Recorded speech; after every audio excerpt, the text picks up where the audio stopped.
Good morning, and we are in a new week, and we are going to be talking about Doctrine and Covenants 6 through 9.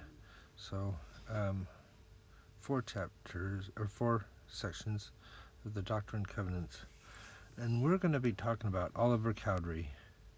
So, in the fall of 1828, a young school teacher named Oliver Cowdery took up a teaching job in Manchester, New York, and stayed with the family of Lucy and Joseph Smith Sr.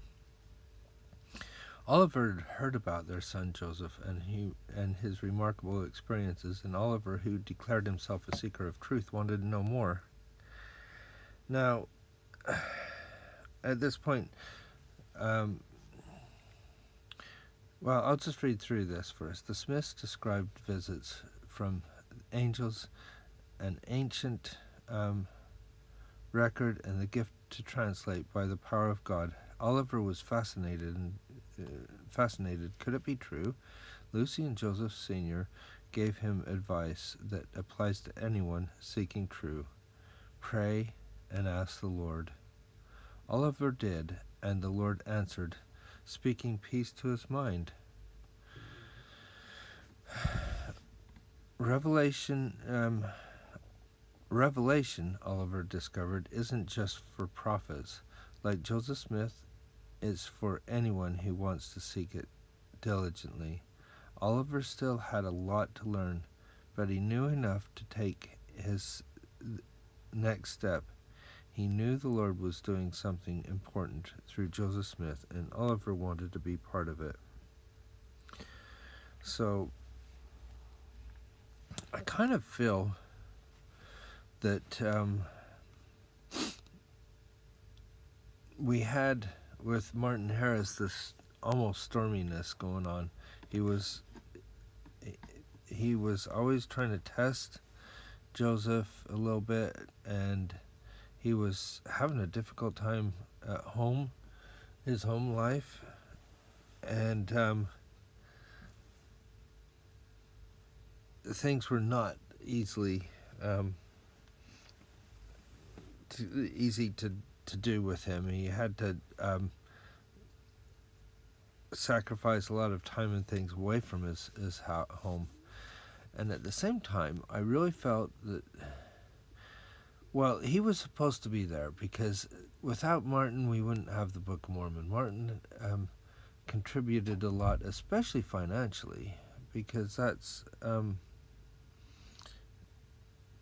the Lord had blessed him a lot in that area, and he readily returned the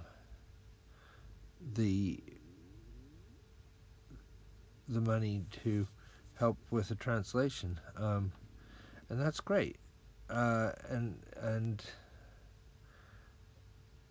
I think Martin was placed there specifically for that, and the Lord knew that there would be hiccups in that. He prepared for it, over 2,000 years before, and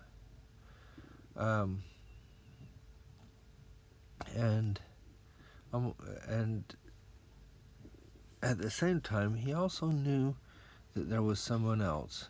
Oliver Cowdery would be there, and he prepared Oliver for the same thing. I think it's very significant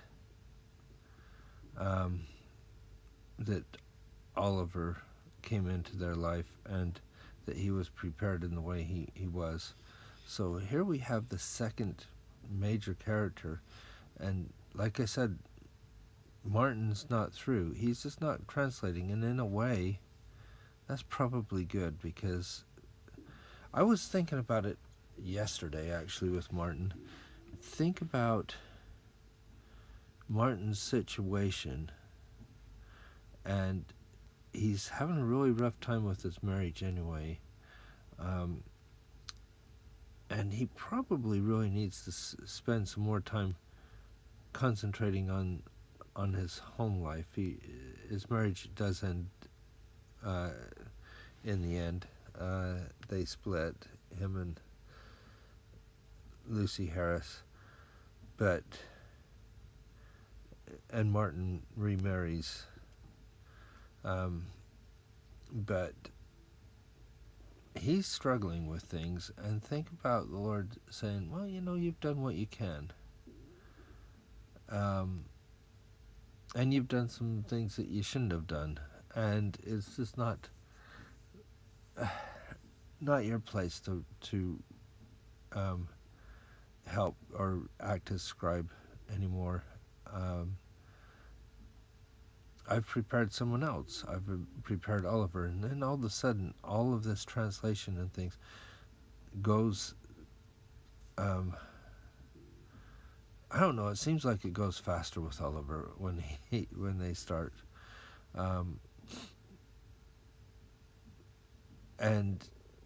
But both people are essential for bringing about the Book of Mormon and for what happens next. And of course, we've got the Whitmers after this as well.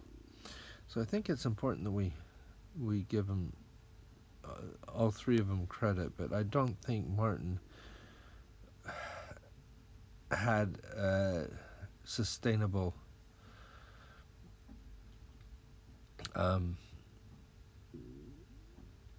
ability to just stay as a scribe. But Oliver does in his schooling and things. He's a teacher. As soon as the teaching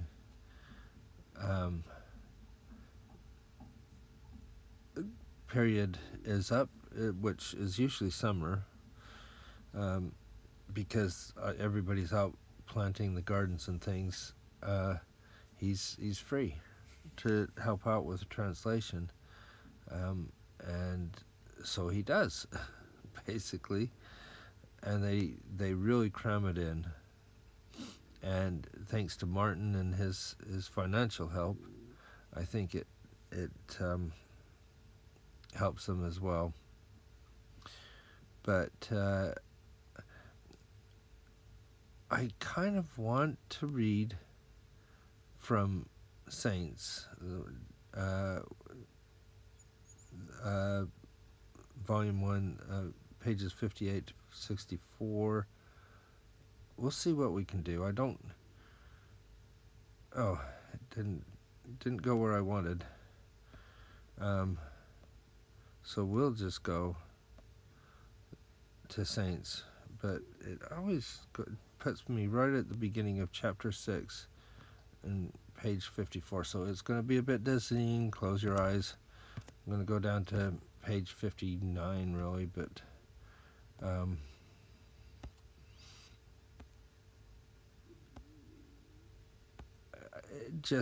this is all about, I think, saying Oliver a lot, so I've probably gone past it.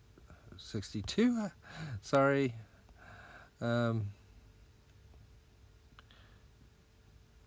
going to cut a little bit off here and just mention, so Oliver, the way he gets introduced is he comes to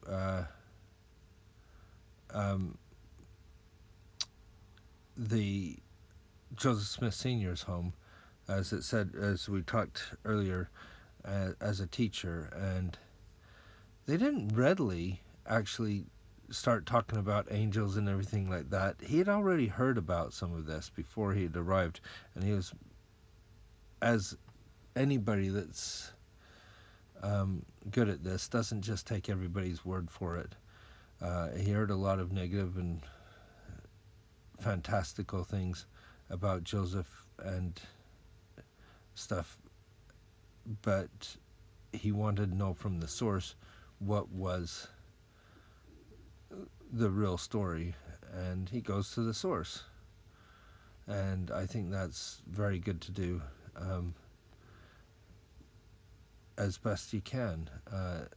People listen to a lot of rubbish nowadays, and they should go to the source, and Oliver was one of those. And they didn't readily start talking about it, but as they started to see he was a good man and honest man and really was trying to seek for truth, they opened up to him. So I'm just going to read some. He decides to go to Harmony, where Joseph is. And once Oliver arrived in Harmony, he had a prayer. Maybe I should skip down. One spring day, as the rain was falling hard against the smith's roof, Oliver told the family he wanted to go to Harmony to help Joseph when the school term was over. Lucy and Joseph urged him to ask the Lord if his desires were right. Retiring to his bed, Oliver prayed privately to know if what he had heard about the gold plates was true. The Lord showed him in vision of the gold plates and Joseph's efforts to translate them. A peaceful feeling rested over him. He knew then that he should volunteer to be Joseph's scribe. Oliver told no one about his prayer, but as soon as the school term was ended, he and Joseph's brother Samuel set out on foot for Harmony, more than 100 miles away. That's a lot on foot. 100 miles. I've gone 50 miles before as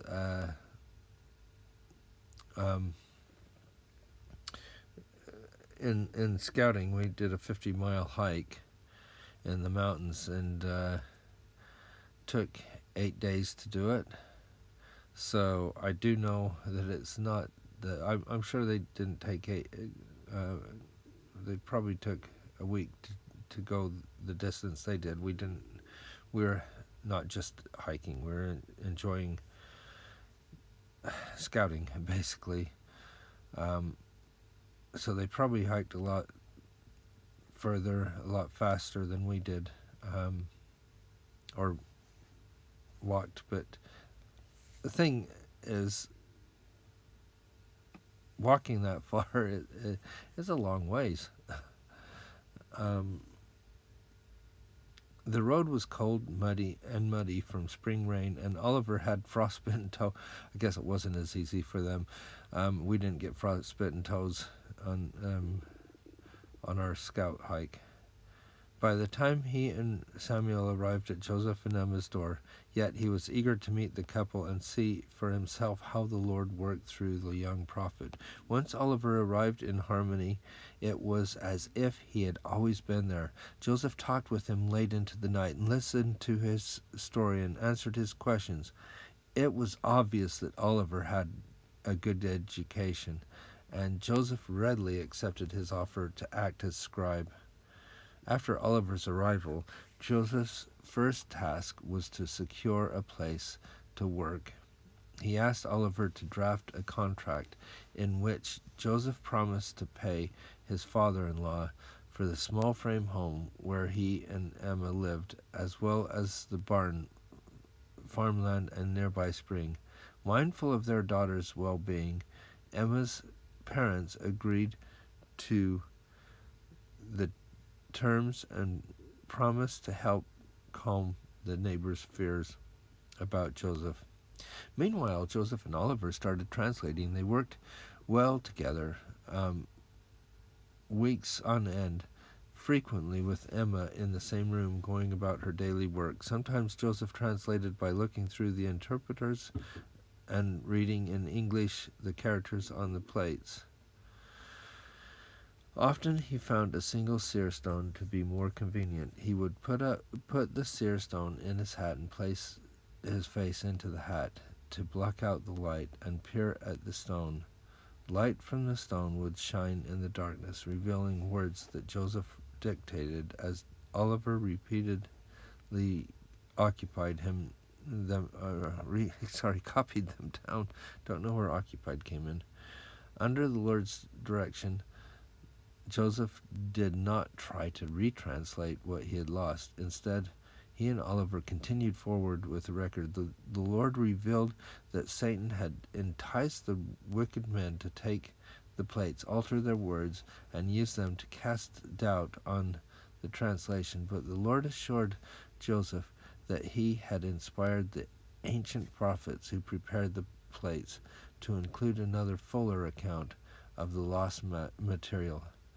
I will confound those who have altered my words, the Lord told Joseph. I will show them that my wisdom is greater than the cunning of the devil. Acting as Joseph's scribe thrilled Oliver day after day. He listened as his friend dictated the complex history of two large civilizations, the Nephites and the Lamanites. He learned of righteous and wicked kings, of people who fell into captivity and delivered from it, of ancient prophet who used the seer stones to translate records recovered from the fields filled with bones. Like Joseph, the prophet was a revelator and a seer, blessed with the gift and power of God.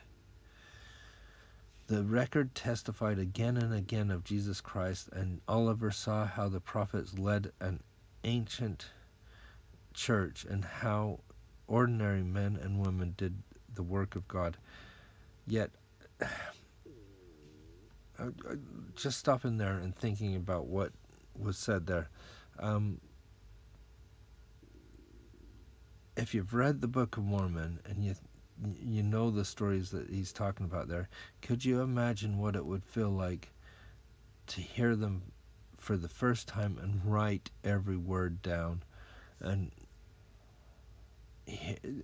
I can't imagine what the Spirit would have been like with that, because I've read and reread the Book of Mormon, and each time the Spirit fills me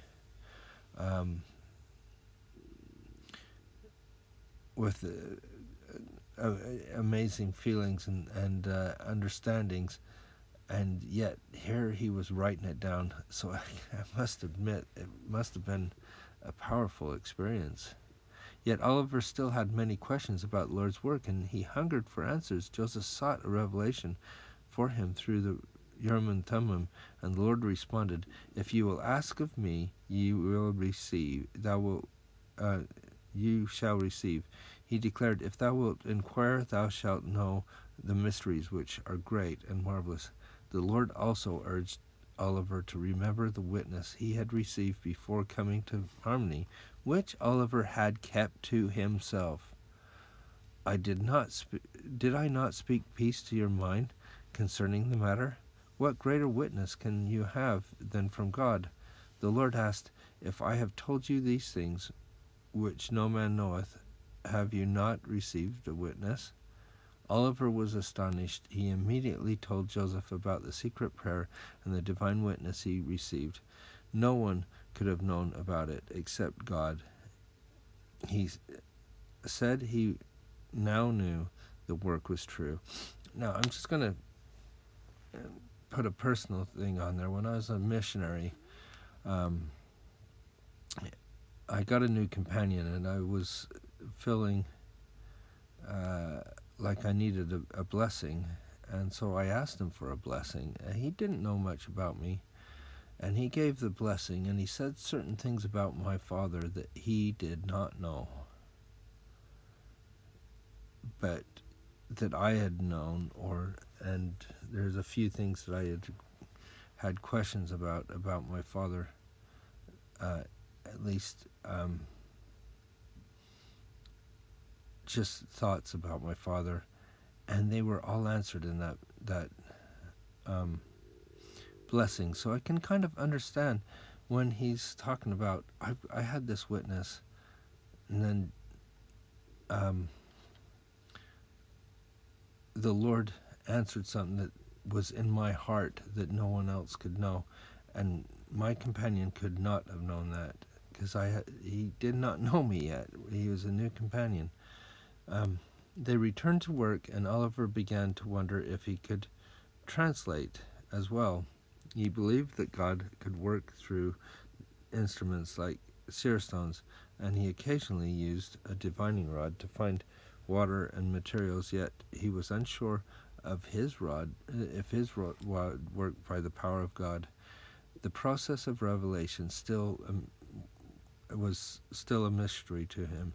Joseph again brought Oliver's questions to the Lord, and the Lord told Oliver that he had power to acquire knowledge if he asked in faith. And the Lord affirmed that Oliver's rod worked by the power of God, like Aaron's rod of old in the Old Testament. He then taught Oliver more about Revelation. I will tell you in your mind and in your heart by the Holy Ghost, he declared, behold, this is the spirit of revelation.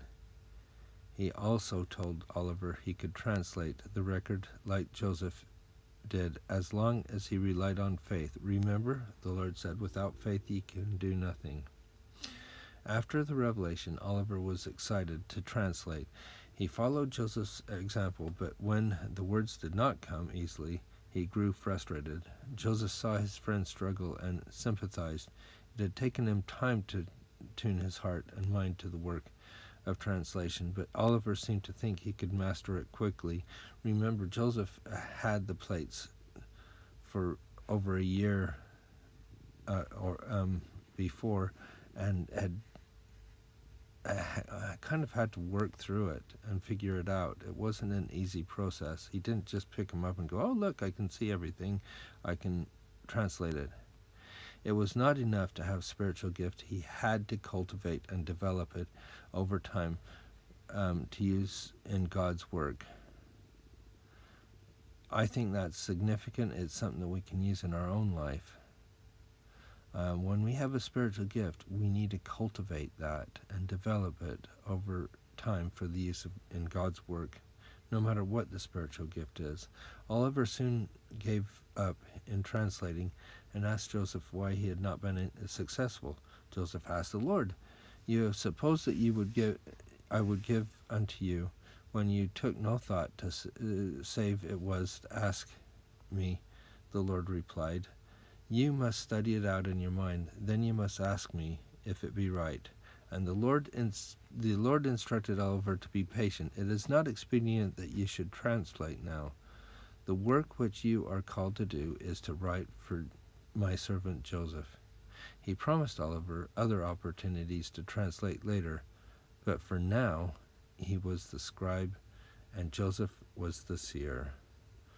I love the words that we've got there, and I think it's worth reading that, and I hope you got some more out of it. And I think if I got anything from it, it's not enough to have a spiritual gift. You have to cultivate those gifts.